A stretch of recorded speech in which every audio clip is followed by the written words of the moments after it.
Hi welcome back to my channel. ఈరోజు కథ ఏ మంత్రం వేసావే 32వ భాగాన్ని వినేద్దాం. దివ్య తను చూసింది నిజమా కాదా అన్నట్టు అలా చలనం లేకుండా నిలబడిపోయింది. అక్క వైపు చూసిన ఆర్యన్, కల కాదక్క, నిజమే. ప్రేమతో నిన్ను మోసం చేసి నిన్ను తన మాయలో పడేసి కమిషనర్ అయిన మన మామయ్య వర్మతో కలిసి ఇలా చేశాడు. చివరికి నన్ను కూడా నీకు దూరం చేశాడు. ఇప్పుడైనా ఎవరు ఎలాంటి వాళ్ళో తెలుసుకో అక్క. ఇలాంటి నీచుడు కోసమా నువ్వు ఇన్ని రోజులు ప్రేమని పంచింది? మెదడు బొద్దుబారిపోయి మాటలు రాక అదిరిపడుతున్న గుండెను కూడి చేత్తో పట్టుకొని తలను పైకెత్తి ఆర్యన్ చేతిని వదిలి ముందుకు అడుగులు వేసింది. దివ్య ఒక్కో అడుగు ముందుకు వేస్తుంటే ఆమె కళ్ళల్లో అర్థం తెలిసిన విష్ణు వెనక్కి అడుగులు వేస్తున్నాడు. కారణం ఆమె కళ్ళల్లో పట్టరాని రౌద్రం, అంతులేని బాధ, తీరని విచారం స్పష్టంగా వెలువడుతున్నాయి. తడిసి ముద్దు చేస్తున్న చెమటను చేత్తో తుడుచుకుని తడి ఆరిపోయిన గొంతుతో గుటకలు మింగుతూ మినుకు మినుకుమంటూ భయంతో చూస్తూ క్షణంలో గుండె చప్పుడు వేగం పెరిగిపోయి ఏం మాట్లాడాలో తెలియక, ఏమని సమాధానం చెప్పాలో తెలియక తప్పు చేసిన శిక్ష అనుభవించడానికి సిద్ధంగా ఉన్న విష్ణు దివ్య వైపు బెదురుగా చేస్తున్నాడు. ఇంతలో విశాల్ కూడా అక్కడికొచ్చాడు. ఎందుకు ఇలా చేశావు? ఎందుకు నన్ను మోసం చేశావు? చెప్పు. నాలో ఏ లోపం ఉందని, నాలో ఏ అవిడితనం ఉందని నువ్వు ఇలా వేరే దానితో సరసాలాడుతున్నావు? కనీసం కూతురు కూడా గుర్తుకు రాలేదా నీకు? చెప్పు, ఎందుకు ఇలా చేశావు? అంటే ఇన్ని రోజులు నువ్వు పంచిన ప్రేమ అబద్ధమన్నమాట. ఇన్ని రోజులు నువ్వు చూపించిన మంచితనం, కేరింగ్ అన్నీ ప్రతిదీ మోసం. ఎంతలా నటించావు? దివ్య లేకపోతే ఈ విష్ణు జీవితం ప్రాణం లేని శిలను అనా? ఇప్పుడు నన్ను నువ్వు ఒక శిలలా చేశావు కదా. చెప్పు, మాట్లాడవేంటి అంటూ విష్ణు కాలర్ పట్టుకొని, చెప్పు, ఎందుకు ఇలా తయారయ్యావు? ఎవరూ లేరని, ఒంటరి వాడిలా ఉండకూడదని నీ పెళ్ళి అయిన నిన్ను నా ఇంట్లో ఉంచాను. ఎందుకంటే అందరి ప్రేమ నీకు దక్కుతుందని. నిన్ను ఒక కొడుకులా మా అమ్మ నాన్న చూసుకున్నారు. ఇంకా నా తమ్ముడు నిన్ను ఒక సొంత అన్నయ్యలా చూసుకున్నాడు. అన్ని ప్రేమలు నీకు దక్కాయని ఎంతో సంతోషించేదాన్ని. చివరికి నిన్ను ఎంతగా ప్రేమించానంటే మా అమ్మ చనిపోయినా సరే నా తమ్ముడికి తోడుగా లేకుండా నువ్వు చెప్పిన మాయ మాటలు నమ్మి చివరికి నా తమ్ముడి సంసారం నాశనం చేయాలంతగా నన్ను మార్చేశావు. నా తండ్రిని కూడా పట్టించుకోవడం మానేశాను. అంతగా నిన్ను నా గుండెల్లో పెట్టి చూసుకున్నాను. కానీ నువ్వు ఇచ్చిన బహుమతి, నా స్థానంలో మరో అమ్మాయిని తీసుకున్నావు. కొంచెం కూడా నీకు సిగ్గులేదా అంటూ ఉక్రోషంతో విష్ణు చంపలను చెడామడా వాయిస్తుంది. దివ్య కోపం చూసిన సునీతకైతే భయం వేసి వెనక్కి అడుగులు వేసింది. విశాల్ ఆమెని పారిపోకుండా చేతిని పట్టుకున్నాడు. చెప్పురా, చెప్పు, ఎందుకు ఇలా చేశావు? నా జీవితంలో ఎందుకు నిప్పులు వేశావు? ఎందుకు నన్ను గాయపరిచావు? చెప్పు అంటూ ఏడుస్తూ కింద కూలబడిపోయింది. పరుగున దివ్య పట్టుకుని, అక్క ప్లీజ్ అక్క, ఏడవకు. చూడు, నీకు నేను, నాన్న, అమ్మ అందరూ ఉన్నాం కదా. నువ్వు నా అమ్మవి. నువ్వు ఏడిస్తే నేనేమైపోవాలి? ఎవరి కోసం నేనున్నది? మీకోసమే కదా. ఇలాంటి వాడు ఏడవాలే కానీ ఏ తప్పు చేయలేని నువ్వెందుకు అక్క ఏడుస్తున్నావు అన్నాడు. ఆర్యన్ గుండెల మీద తలవాల్చి, ఎంత కాదన్నా ఒక బిడ్డకి తల్లినిరా, బాధపడకుండా ఎలా ఉండగలను? ఆ పసిది ఈ నీచుని అడిగితే ఏమని సమాధానం చెప్పను? ఏ అమ్మాయి అయినా భర్త కొట్టినా తిట్టినా భరుస్తుందే కానీ పక్కను మరొకరితో పంచుకుంటే సహించదురా అంటూ వెక్కి వెక్కి ఏడుస్తుంది. అక్క, నేనుండగా మన చారుకి కష్టం అనేదే రాదు. ఎందుకంటే తను నా మేనకోడలు కాదు, కూతురు. తనకి అన్ని ప్రేమలు నేను పంచుతానక్క. ముందు నువ్వు ఏడవకు. అయినా ఇలాంటి వాడి కోసమా నువ్వు ఏడుస్తుంది? నువ్వు వాడిని ఏడిపించాలక్క, మనం ఏడవటం కాదు అన్నాడు. వాడిని చూస్తుంటేనే కంపరంగా ఉంది. వాడి నీడ కానీ గాలి కానీ మన దరిదాపుల్లోకి అస్సలు రాకూడదు. వాడు ఎంత నరకం చూడాలంటే ఒంటరితనం, బాధ, కష్టం ఎలా ఉంటుందో వీడికి తెలియాలి. జైలుకి వెళితే బెయిల్ తీసుకుని తిరిగి వస్తాడు. అందుకే వీడికి నరకం అంటే ఏంటో తెలియాలి అంటూ కోపంగా పైకి లేచి, వీడి ఇలానే ఎవరూ లేని ఏకాకిలా ఉండాలి. నేను డబ్బు ఇస్తే కానీ వీడికి రోజు గడవదు. అందుకే వీడికున్న అకౌంట్స్, క్రెడిట్ కార్డ్స్ అన్నీ బ్లాక్ చేసి బంధించాలి. చీకటిలోనే వీడి జీవితం గడపాలి. అందరూ లేకుండా ఎవరు సహాయం కూడా చేయకుండా ఉండాలి. అంతేకాదు, వాడికి నేను ఇచ్చిన జాబ్ ఉండకూడదు. ఇంకా వాడి కోసం నేను అకౌంట్స్లో వేసిన డబ్బులన్నీ వెనక్కి తీసుకో. వాడికి కెరీర్ లేకుండా చెయ్యి అంటూ వెనక్కి తిరిగి విశాల్ పట్టుకున్న అమ్మాయి వైపు కోపంగా చూస్తుంది. దివ్య చూపికి సునీత సగం బిక్క చచ్చిపోయింది. ఎలా తెలుసు నీకు? ఎవరు నువ్వు? చూస్తే చదువుకున్న అమ్మాయిలా ఉన్నావు. భయంతో చెమటలు కారుస్తూ ఉంది సునీత. ఈ భయం తప్పు చేసినప్పుడు ఏమైంది? కొంచెం కూడా సిగ్గులేదా నీకు? పెళ్ళైన అబ్బాయితో ఉండడం తప్పు అని. నన్ను క్షమించండి అమ్మగారు. ఆయన నన్ను బెదిరించి లొంగ తీసుకున్నారు. లేదంటే మా చెల్లిని కూడా వదలను. మర్యాదగా నువ్వు నాతో రాలేదంటే మీ అమ్మ నాన్నని చంపేస్తానంటూ నన్ను బెదిరించారు అన్నది. దివ్య సునీతని పరిశీలనగా చూస్తుంది. చిన్న వయసు, చూస్తుంటే మధ్యతరగతి కుటుంబంలా అనిపించింది. నన్ను క్షమించండి మేడం. రోజు ఈసారు మా ఇంటికొచ్చి మా నాన్నకి మందు ఇంకా కొన్ని డబ్బులు ఇచ్చేవారు. చాలా మంచివాడు. మా అందరికీ సహాయం చేస్తున్నాడని మేము అనుకున్నాం. ఒకరోజు మా అమ్మ నాన్నతో మీ పెద్ద అమ్మాయిని పెళ్లి చేసుకుంటాను, నాకు ఎవరూ లేరని చెప్పారు. అంతేకాని ఈయనకి పెళ్ళి అయినట్టు నాకు నిజంగా తెలియదు అంటూ ఏడుస్తుంది. ఆ అమ్మాయి చేతిని పట్టుకుని, ఏడవకు, చూడు ఇలాంటి వాళ్ళని నమ్మితే మన జీవితాలే నాశనం అయ్యేది. చూడు, ముందు నువ్వు ఇక్కడి నుంచి వెళ్ళు, బాగా చదువుకో. ఇలాంటి మాయ మాటలు చెప్పి జీవితంలో ఆటలాడతారు, అర్థమైందా? విశాల్, ముందు ఈ అమ్మాయిని ఇంటికి తీసుకుని వెళ్ళు. అంతేకాదు వాళ్ళ అమ్మ నాన్న అడ్రస్ తెలుసుకో. ఎందుకంటే వీడు చేసిన తప్పుకి అమ్మాయి జీవితం నాశనమైంది.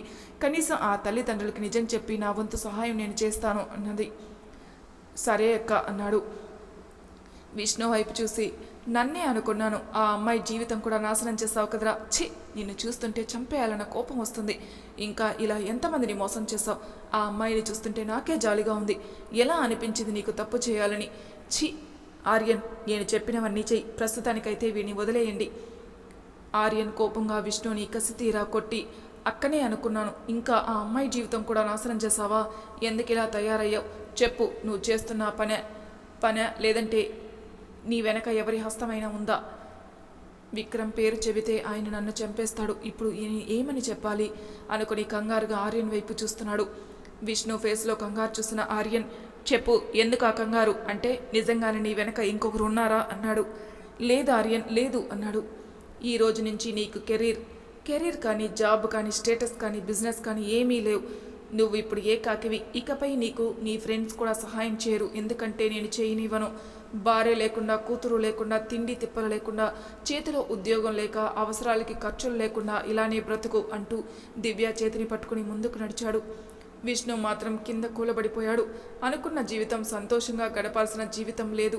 జాబ్ లేకుండా, భార్య లేకుండా, ఎవరూ లేకుండా ఒంటరిగా బ్రతకాల.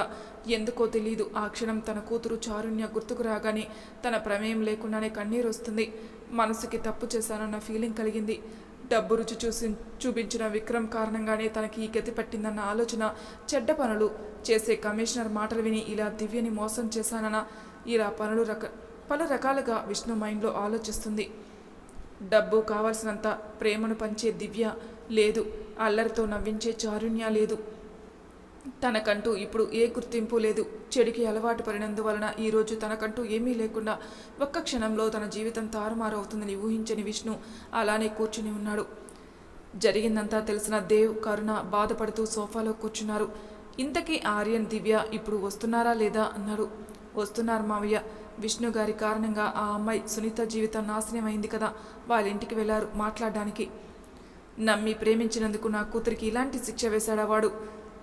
బాధపడకండి మామయ్య, తను చేసింది తప్పని అతనికి తెలియాలి. ఇంతలో దివ్య, ఆర్యన్ లోపలికి వస్తారు. కూతురి పరిస్థితి తెలియగానే బాధతో నిండిపోయిన దేవ్ దివ్యని హత్తుకుని బాధపడతారు. నాన్న, నేను బాగానే ఉన్నాను, మీరెందుకు బాధపడుతున్నారు? అలాంటి వాడి కోసం మనం కన్నీరుని వృధా చేయకూడదు అంటూ ఆర్యన్ వైపు చూసి, క్షమించమని అడగడానికి కూడా అర్హురాలని కాదురా, అంతగా నీ విషయంలో మూర్ఖంగా ప్రవర్తించాను. అక్క, ఎందుకు ఇలా మాట్లాడుతున్నావు అన్నాడు. మరి ఏం చేయండిరా, మోసపు ప్రేమలో పడి నిన్ను నాన్నని దూరం చేసుకున్నాను, కుటుంబానికి దూరం అయ్యాను, నిన్ను కనీసం బాధలో కూడా ఓదార్చలేకపోయాను అంటూ దేవ్ ఎదపై తలవాల్చి, నన్ను క్షమించినన్న, ఎవరు ఎలాంటి వాళ్ళో తెలుసుకోకుండా చాలా హర్ట్ చేశాను మిమ్మల్ని అన్నది. ఊరుకో తల్లి అంటూ తల నిమురుతూ వెన్ను తడుతూ, నువ్వు నా బిడ్డవరా, తప్పు చేసిన సరిదిద్దుకొని సరైన దారిలో నేను నిన్ను పెట్టాలి, కానీ నాకు ఆ అవకాశం లేకుండా తమ్ముడు నిన్ను కాపాడుకుంటాడు. ఆర్యన్ వైపు చూస్తూ అన్నాడు. దేవ్ సూటిగా తన వైపు చూసి మాట్లాడేసరికి కంటి నిండా నీళ్లు తిరిగాయి. ఆర్యన్ చేతులను పట్టుకుని, ప్లీజ్ నన్ను క్షమించరా అన్నది. అక్క, నువ్వు నాకు అమ్మ తర్వాత అమ్మవి. నువ్వు నన్ను కొట్టినా తిట్టినా పడతాను, అంతేకాని నాతో మాట్లాడకుండా ఉండకక్క. నేను అసలు తట్టుకోలేను. నీకు ఏ కష్టం రాకుండా నేను చూసుకుంటాను. నా మేనకోడలికి తండ్రిగా, ఒక మేనమామగా అన్ని సంతోషాలు పంచుతాను. నువ్వు మాత్రం బాధపడితే నేను అస్సలు తట్టుకోలేను అన్నాడు. రేయ్, నేను తప్పు చేస్తే బాధపడాలే, కానీ ఏ తప్పు చేయలేని నన్ను బాధపెట్టిన వాడి గురించి నేనెందుకు బాధపడతాను?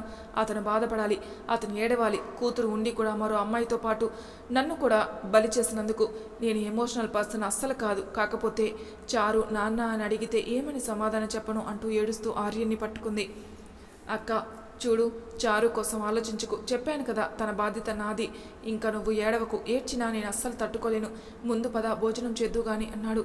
నాకు ఆకలిగా లేదురా అన్నది. అక్క బాధపడను అంటూ నీ ఏడుస్తున్నావు, ఇప్పుడు భోజనం కూడా చేయవా అంటూ భూమి వైపు చూశాడు. ఆర్యన్ చూపు అర్థం చేసుకుని గబగబా కిచెన్ రూమ్కి వెళ్ళి భోజనం ప్లేట్ తీసుకుని వచ్చింది. దివ్యకి ధైర్యం చెప్పి భోజనం తినిపించి తన రూమ్కి తీసుకుని వెళ్ళి పడుకోబెట్టాడు. ఆర్యన్ అని పిలిచాడు దేవ్. దేవ్ మాటికి వెనక్కి తిరగకుండా ఆగాడు. విష్ణు ఏడి, ఏం చేశారు అన్నాడు. తనకి తగిన శిక్ష అయితే వేశాం అన్నాడు. తండ్రిగా నేను చేయాల్సిన పని నువ్వు చేస్తున్నావా? ఏం చేయమంటారు? మీరే దారి తప్పినప్పుడు నా అక్క గురించి నేను ఆలోచించుకోవాలి కదా అన్నాడు. ఎందుకురా నా గురించి ఆలోచించవు? పోనీ ఎందుకు పెళ్లి చేసుకున్నావో అడగవా? వద్దు, మీరేమీ నాకు చెప్పొద్దు అంటూ కోపంగా తన రూమ్కి వెళ్ళాడు. ఇద్దరి సంభాషణ విన్న భూమి మౌనంగా ఆర్యన్ వెనకాల వెళ్ళింది. బయట ల్యాండ్లో ఉన్న చైర్లో కూర్చుని తలను పట్టుకొని అసహనంగా ఉన్నాడు ఆర్యన్. కానీ మనసులో దివ్య కోసం చెప్పలేని బాధ మాత్రం ఉంది. మౌనంగా ఆర్యన్ ఎదురుగా నించుని ఉంది. ఎందుకు అంత కోపం మీ నాన్నంటే అని అడిగింది. భూమి, అసలే చిరాకులో ఉన్నాను, నన్ను విసిగించకు, నువ్వు లోపలికెళ్ళు అన్నాడు. ఒకప్పుడు మీరు నా మీద కోపంగా ఉండేవారు, తప్పు లేదని తెలిసిన దగ్గర నుంచి నన్ను ప్రేమగా చూసుకుంటున్నారు. అలానే మీ నాన్నగారి విషయంలో కూడా ఆలోచించండి, ఎటువంటి పరిస్థితుల్లో పెళ్లి చేసుకున్నారు అన్నది. కోపంగా పైకి లేచి కోపాన్ని అణుచుకొని, ప్లీజ్ ఆయన గురించి నా దగ్గర మాట్లాడుకో అన్నాడు. భూమికి అర్థమవుతుంది ఆర్యన్ చాలా కోపంగా ఉన్నాడని. సరే, ఆయన గురించి మాట్లాడను, కనీసం భోజనం చేయి ఆర్యన్ అన్నది. నన్ను కాసేపు ఒంటరిగా వదిలే భూమి, నాకు ఆకలిగా లేదు అన్నాడు. అది కాదు ఆర్యన్ అన్నది. ఒక సీరియస్ లుక్ ఇస్తాడు. కామ్గా రూమ్కి వచ్చి దివ్య రూమ్కి వెళ్ళింది ఏడుస్తూ. అలసిపోయిన దివ్య చారుణ్యని ఎదుకే ఎత్తుకుని సొమ్మసిల్లి పడుకుంది. వాటర్ బాటిల్ పక్కన పెట్టి డోర్ క్లోజ్ చేసి తన రూమ్కి వచ్చి సోఫా మీద కూర్చుంది. కాసేపటికి ఆర్యన్ ఎంతసేపటికి రాకపోయేసరికి అలా తలను వెనక్కి వాల్చింది. ఆలోచిస్తున్న ఉన్న ఆర్యన్కి ఫోన్ రావడంతో లిఫ్ట్ చేశాడు. హలో అన్నాడు చిరాగ్గా. ఏమైందిరా చిరాగ్గా ఉన్నావు? ఏం లేదురా అభి. ఏం లేదంటున్నావు? నీ వాయిస్లోనే తెలుస్తుంది నాకు. అంతా తెలుసు, నువ్వు బాధపడకు, అక్కకి నువ్వే ధైర్యం చెప్పాలి అన్నాడు. సరేరా, ఇంతకీ భూమి ఎలా ఉందిరా? ఉదయం నుంచి ఏడుస్తూనే ఉందా? అభి మాటలకు అర్థం కాక, ఉదయం నుంచి ఏడవడం ఏంట్రా? అసలు భూమి ఎందుకు ఏడుస్తుంది? వీడేంటి ఇలా ఏమీ తెలియనట్లు అడుగుతున్నాడు? అంటే భూమికి వీడికి చెప్పలేదా? రేయ్, అడిగితే మాట్లాడకుండా సైలెంట్గా ఉన్నావేంటి? అదేం లేదురా, నిజం చెప్పు, నువ్వు నా దగ్గర దాచావంటే ఏం చేస్తానో నాకే తెలీదు. ఈరోజు భూమి అమ్మ మా పిన్ని చనిపోయిన రోజురా. తను ఎలా ఉందో ఏంటో అని ఫోన్ చేశాను, అది నా ఫోన్ లిఫ్ట్ చేయడం లేదు అన్నాడు. ఇదేంటి, కనీసం నాకు ఒక్క మాట కూడా చెప్పలేదే? తను బాగానే ఉందిరా, పడుకుంది, అందుకే ఫోన్ లిఫ్ట్ చేయలేదు. నువ్వు కంగారు పడుకు, సరేనా అన్నాడు. సరేరా, ఉంటాను. కాల్ కట్ చేసి అనవసరంగా చిట్టెలకు మీద కోప్పడ్డాను. ఈరోజు వాళ్ళమ్మ చనిపోయిన రోజు అని నాకెందుకు చెప్పలేదు? లోపలికి వచ్చి భూమి వైపు చూశాడు. నీరసంగా ఉంది తన ఫేసు. ఏడ్చిన కారణంగా కమిలిపోయి వాచిన కనురెప్పలు. తన పక్కన కూర్చుని తలనిమురుతూ, ఇంత బాధలో కూడా నువ్వు నా కుటుంబాని కోసం ఆలోచించావు, నీ బాధని కూడా నాకు పంచుకోలేదా? ఇంత సహనం ఓపిక నీకు దేవుడు ఎలా ఇచ్చాడు అనుకున్నాడు. నెమ్మదిగా కనులు తెరిచి పక్కన ఉన్న ఆర్యన్ని చూసి, సారీ అయినా తెలియకుండానే నిద్ర పట్టేసింది, భోజనం పెట్టనా అన్నది. ఫేస్ ఎందుకలా ఉంది అని అడిగాడు. ఏం లేదు ఆర్యన్, మామూలుగానే ఉంది. ముందు నువ్వు ఫ్రెష్ అవ్వు, నేను ఈలోపు భోజనం తీసుకుని వస్తాను అన్నది. భూమిని తన ఎదపై తీసుకుని తలలు మిమృతూ, నన్ను క్షమించవే, నీ మనసులో ఉన్న బాధను కూడా తీర్చలేకపోతున్నాను, నేను సంతోషంగా కూడా ఉంచలేకపోతున్నాను. ఐఎమ్ సో సారీ చిట్టెలుక అన్నాడు. ఉదయం నుంచి అమ్మ చనిపోయిన రోజు కావడంతో ఏడ్చి అలసిపోయిన చిట్టెలుక ఆర్యన్ ఎదపై రాగానే మనసు కాస్త కుదుటపడింది. అదే ఆసరా అయింది. క్షమించు అన్న మాట అనకు ఆర్యన్, నేను బాగానే ఉన్నాను అంటూ తలను పైకెత్తి, ప్లీజ్ నీ ఒడిలో పడుకోవాలని ఉంది, కాసేపు పడుకుంటాను. తను అంతలా బాధగా కంటి నిండా నీళ్లతో అడిగేసరికి ఆర్యన్ మనసు చలించి, ఈ ప్లేస్ నీదే కదా, నన్నెందుకు అడుగుతున్నావు, పడుకో అంటూ భూమి ఫేస్ నీ చేతుల్లోకి తీసుకుని, నువ్వు ఏడిస్తే నేను నిజంగానే బలహీన నడిపోతాను, ఎందుకంటే నా బలం నువ్వు, ప్లీజ్ నువ్వు ఏడిస్తే నేను తట్టుకోలేను, ఇంకెప్పుడు ఇలా ఏడవకు అంటూ ఆమె చెంపల మీద ఉన్న కన్నీరు తుడిచి తన ముడిలో పడుకోబెట్టుకుని జోకొట్టి నిద్రపుచ్చాడు. ఆ క్షణం అతని గుండె చప్పుడు తనకి లాలిపాటలా అనిపించింది.